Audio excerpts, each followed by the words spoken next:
Hey guys, Joe Virus here. Welcome to Everyday Viral. I really try to keep these upbeat and fun and take you on the journeys. Thank you to everybody who's subscribed and are watching the videos every day.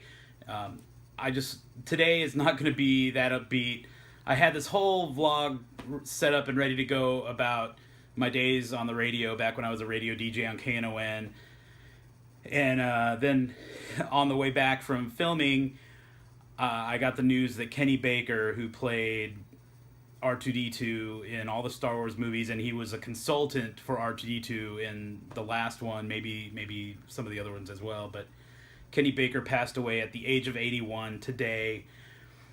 It really bums me out, man. He was my favorite character, and one thing about Star Wars I was really upset about was that BB-8 was getting all this recognition and love, and I was like, man, R2-D2 better not be left out of this new series of movies.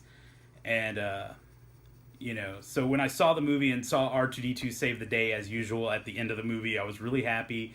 Sorry if it's a spoiler.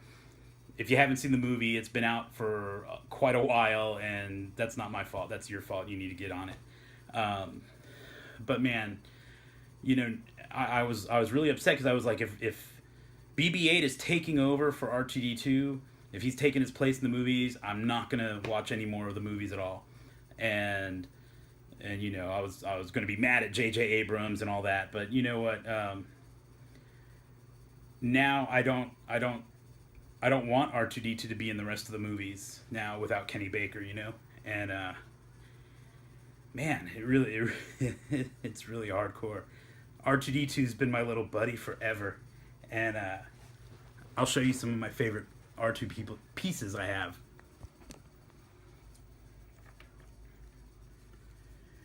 This little guy has been with me to Empire Strikes Back, Return of the Jedi, all the middle movies that don't exist in my world, and the latest film, The Force Awakens. I got him after the first movie came out. He was the original R2-D2 from '77, I believe. My dad would mark all my toys with a red dot so that we knew they were mine and not my friend Chris, because we all had the same toys. And one day in like 1980 or something, I shoved a marble up there. You could tell I tried to carve it out. It's all gutted in there, but that marble's not coming out. It's been there since the 70s. It's anyway, this was my first R2. Yes, the sticker looks nice and fresh and new. It was disgusting. It started tearing. I found a place on eBay that actually remade the stickers for these and made them a little cooler than the originals were. So I ordered it and gave him a new suit, and he looks really good. I'm not going to touch his chrome dome. Now listen closely. This was the sound that you knew it was awesome. That little click, like it clicks really loud one way, but then it has this like spring sound the other way. I lived for that, man. And he had a weird little face going on. They did that. I thought that was kind of awkward because R2 really didn't have like two eyes and a nose, it looks like. But I mean, if you look over here, I mean, you kind of get what they were doing, but it looks more like a little face, I guess, because it was a kid's toy or something. But anyway, that's my original R2-D2 from '77. Now, in 1979 or 80, my parents and I went up to... we would go every summer and sometimes for spring break we'd go up to Wildwood in New Jersey and go to the boardwalks, the Moray Pier and the Mariners Pier, all the different piers that they had out there. And one of the little shops had this ceramic R2-D2. So this is the second R2-D2 that I've ever gotten. A little ceramic guy, and I dropped him a minute ago and I was so scared that I broke him, but I didn't even chip him. That's awesome. So I'm just going to stick him back on the shelf before I totally mess him up. The third R2-D2 I ever got was this guy, and this was the coolest thing when I got it. He made a spring sound one way and a click the other. Well, I guess it's kind of the same sound both ways.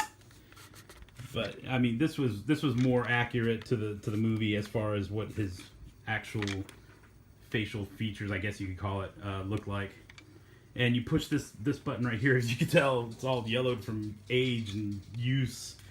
And it pops open this back compartment that had the Death Star plans.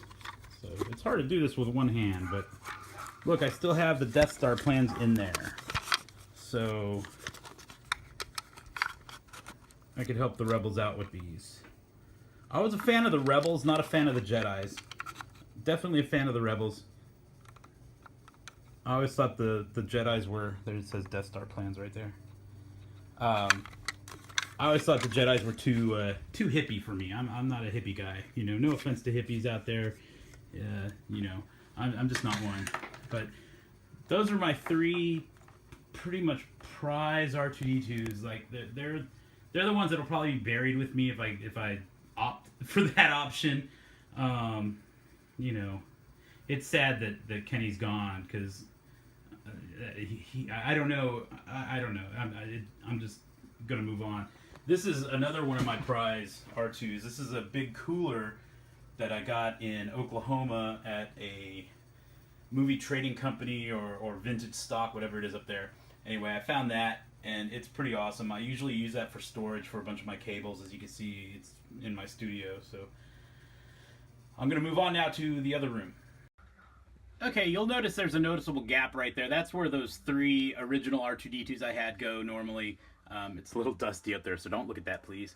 But I've got all kinds of R2-D2, Mr. Potato Head R2-D2, Cup R2-D2, Lunchbox R2-D2, R2-D2 with arms, R2-D2 that's a microscope, R2-D2 that's an Easter egg that my wife Lara made for me, play sets, all kinds of different R2-D2s, man. I even got like a Kubrick bear. That's pretty awesome.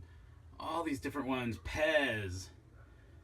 And then when Disney took over, they started marketing all kinds of crazy stuff with R2-D2 on it. Q-tips, chewing gum, Campbell's soup. So there's all these different R2-D2s I have, and there's even Bubbles back there, and all kinds of little toys and play sets. And then I've got a little stuffed plushie R2, a backpack R2 that you push it somewhere. Where do you push it?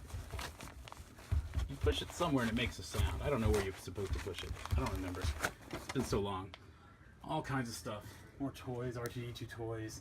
I showed you this Kenny Baker autographed R2-D2 right there. And then this one was for a little girl. I think she had cancer. It's the R2KT. That's a really special one. But, you know, so I have, you know, like I said, over all kinds of R2-D2s.